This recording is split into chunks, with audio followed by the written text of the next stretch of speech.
The sun had barely risen when I pulled the lemon bars from the oven, the warm scent of butter and sugar filling my tiny kitchen. I wrapped them carefully in parchment paper, placing them into a vintage glass dish with the same tender care I used when my girls were little and I packed their school lunches.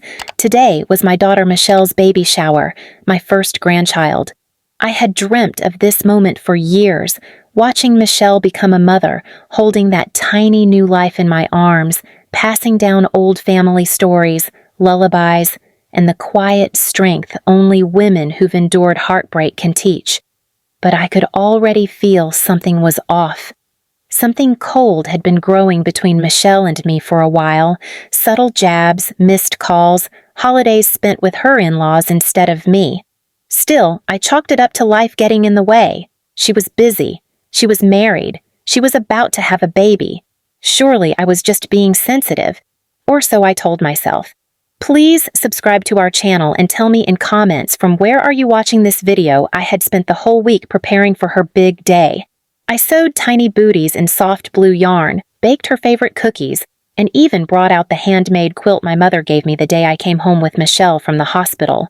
It was old now, but full of love, and I thought, no, I knew, that Michelle would appreciate a gift like that, something with heart, something from family. I even bought her a silver locket with a picture of her late father inside, a man she barely remembered, but who would have been proud to see her become a mother. The baby shower was being hosted at her best friend's home, a big modern house that her husband's family helped buy. I wasn't too comfortable with crowds of polished women in designer dresses, sipping wine like it was water and whispering behind manicured hands, but I dressed up nice. I even curled my hair and wore the lavender dress Michelle once said made me look fancy for a change. I just wanted to fit in, to show her how proud I was, how much I loved her. When I arrived, I smiled through the buzzing conversation, the camera flashes, the laughter that never quite reached me. I found the gift table and gently placed the dish of lemon bars down beside the fancier packages wrapped in gold foil and satin bows. The quilt and locket I held close. I wanted to hand those to Michelle personally. They weren't just gifts. They were pieces of her past, our past. But Michelle didn't come to greet me. In fact, when she did finally glance over from across the room, her expression was unreadable, like she hadn't expected me to come. Or worse, didn't want me there at all.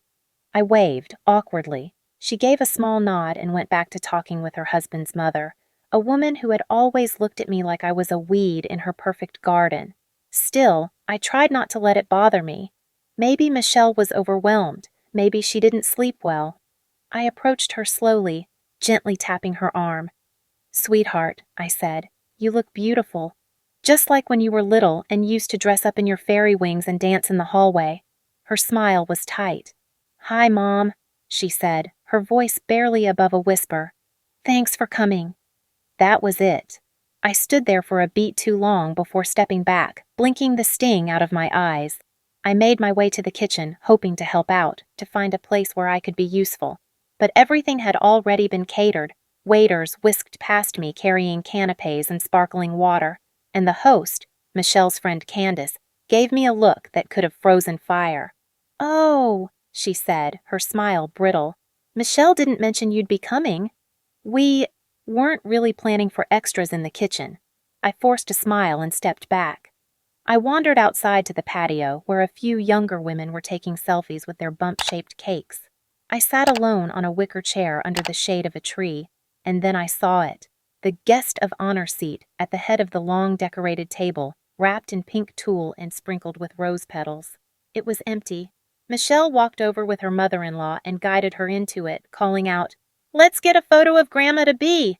I watched, stunned. Everyone clapped and cooed. Pictures were snapped. And I, the one who had raised Michelle, who had worked 2 jobs to keep food on the table, who had held her hand through every scraped knee, every heartbreak, I was invisible. I stood up and walked slowly back inside. The room was warm and full of voices, but none of them were mine. As I reached for my purse to leave quietly, Candace approached again, this time with a firmer tone. "Hey," she said, lowering her voice. "Michelle asked me to tell you. It might be best if you left now. Things are getting a little crowded and she's really tired. Something snapped in me, not loudly, but silently, like a thread that finally frayed after too much tension. I nodded, too stunned to speak. My hands trembled slightly as I walked back toward the gift table. I lifted the dish of lemon bars and clutched the locket box close to my chest. I left the party without saying another word, passing Michelle as she smiled into a camera beside the woman now known as Grandma. I didn't cry in the car. I drove past the place I used to take Michelle for ice cream after her dentist appointments, past the park where she learned to ride a bike and once turned to me with wide, frightened eyes when she fell and scraped her knee.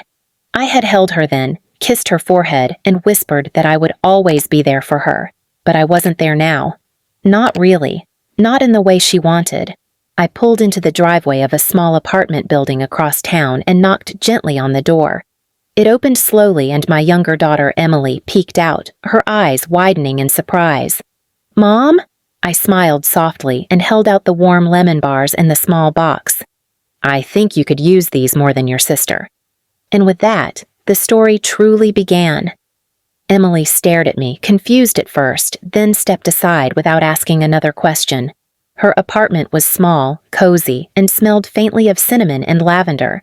The kind of place built with love and effort, not money. She had always been the quieter one, the one who stayed in the background, never demanding much. Maybe that's why I had taken her for granted too often. But today, she didn't need to say anything.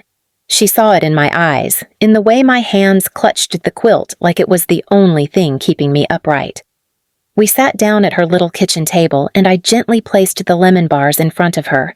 Then I opened the small box and showed her the locket with her father's photo inside. She blinked in disbelief. "I thought you were giving that to Michelle," she said softly. "I was," I replied, my voice barely holding together. "But today, I realized something. You've been the one who's always made me feel loved. You never needed grand gestures. You just showed up, again and again."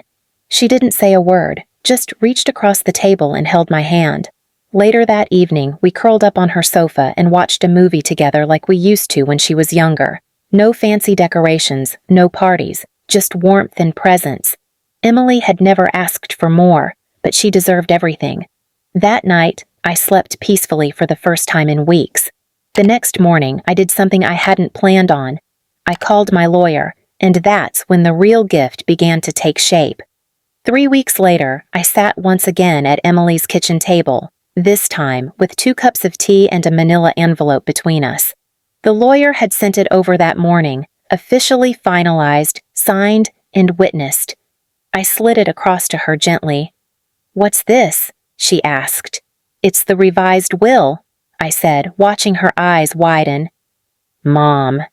"You don't have to say anything," I interrupted, smiling gently. "You've already said everything over the years without words, in the quiet phone calls when you just listened, in the small texts that said, 'thinking of you,' when no one else did, in the way you've always made space for me, not just in your home, but in your heart." She opened the envelope slowly, her fingers trembling. "I don't care about your will," she whispered. "I know, and that's exactly why it should be yours." There was no fanfare, no cameras, no crowds of people clapping or posing. Just 2 women, mother and daughter, sharing tea and a moment of truth. I had rewritten everything, the house, the savings, the little things I had kept tucked away in safes and accounts and back drawers. It wasn't about punishing Michelle. It was about recognizing the daughter who saw me when I was invisible. But karma doesn't need announcements. It works quietly, like water shaping stone. A week later, I received a message from Michelle. Not a phone call. Just a message. "Heard you weren't feeling well. Hope you're okay." No apology. No explanation for the baby shower. No mention of how I was asked to leave like an outsider at a stranger's party. I didn't reply. She sent a few more over the next couple weeks. Eventually, she called. Once, then again. I let it ring. It wasn't revenge. It was release. Months passed. Emily came with me to doctor appointments, sat with me during treatments, read to me on hard days, laughed with me on the better ones. When the baby was born, Michelle did send a photo. A beautiful little boy. I smiled, then placed the photo in a drawer and closed it softly. One night, sitting with Emily on her balcony under a sky full of stars, she asked me, "Do you ever wish things were different with Michelle?" I took a deep breath, letting the air fill my lungs slowly before answering. "I used to, but now I realize I was never the one who needed to change." I leaned back, feeling the warmth of her beside me, and added, "Sometimes the real gift isn't what you give, it's who chooses to receive it."